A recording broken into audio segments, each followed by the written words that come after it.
and welcome to IPC Apex Expo 2023 in San Diego.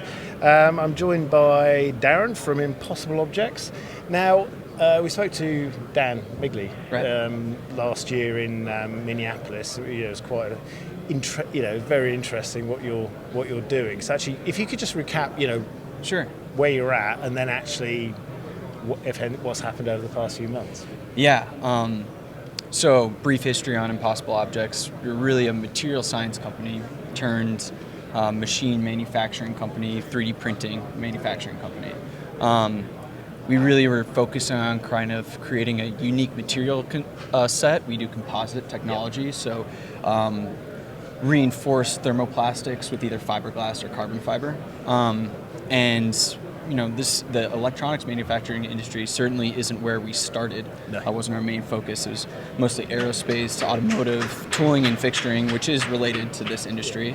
But over, I'd say, the last year and a half, this industry just really has clicked with our technology, both because of the geometry, but more importantly, I'd say the material characteristics that our printing technology uses. So the carbon fiber PEEK, which is the material set that lends itself best to this technology, is ESD safe.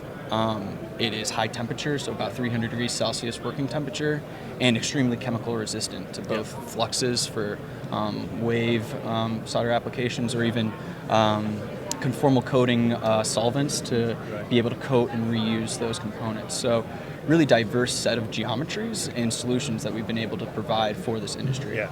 And it seems a perfect fit. Yeah, it's a really perfect fit. Yeah. It's just one, kind of one more tool to have in your toolbox that kind of can help you get to some solutions outside of kind of the traditional manufacturing. 3D printing with our technology or others really kind of lets you think differently about the designs and the solutions that you're trying to bring to your customers or to your manufacturing facility.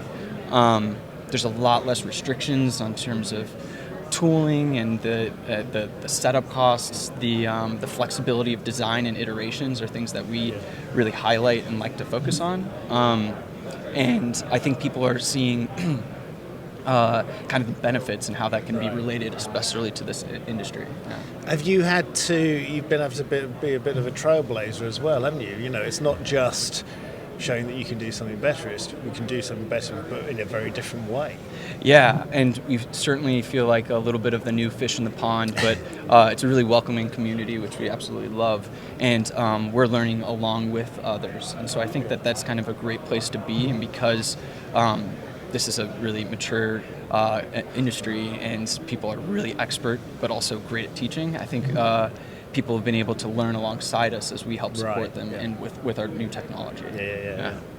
And this is great because it feels like as busy as these shows used to be. It's been a good few years since we've had this sort of thing. So what have been, have you had a good traffic on the booth, and what are the kind of questions people are asking you? Yeah, I think great traffic, and my experience going to 3D printing focused trade shows is very different than I think this type of trade show. We clearly have something new and different here that we're showing.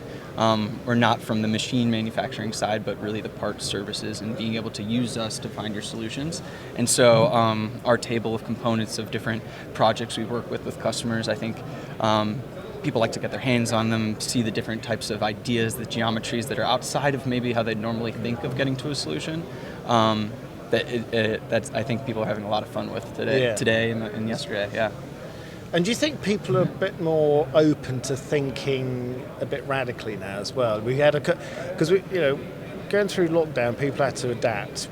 It's one of those industries, we always talk about how adaptable and agile companies are, but actually we went through a situation where you had to prove if you were adaptable and agile, and people sort of work different ways, and also the way the industry is changing with sort of smart factories, that sort of thing. It means sharing data and everything, and I think people are open to listening to people that come along with new ways of doing things. Yeah, it's a great question, and I think within this industry and certainly others, everyone faced kind of the kind of hurdles over the last couple of years.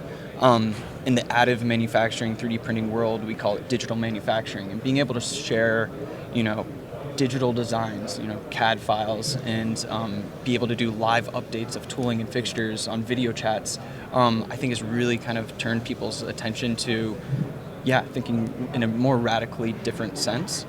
I also think that the kind of younger generations of people who are privy to modeling, to making their own tools and fixtures, now have just one more resource where they can send, we're acting as a resource where you can just send a file that you need printed, not just as a kind of a proof of concept per se, but we create end-use materials and parts that are meant to be used in these kind of robust industrial environments. Mm-hmm. So do you also find you're a little bit of a teacher for your customers? You're...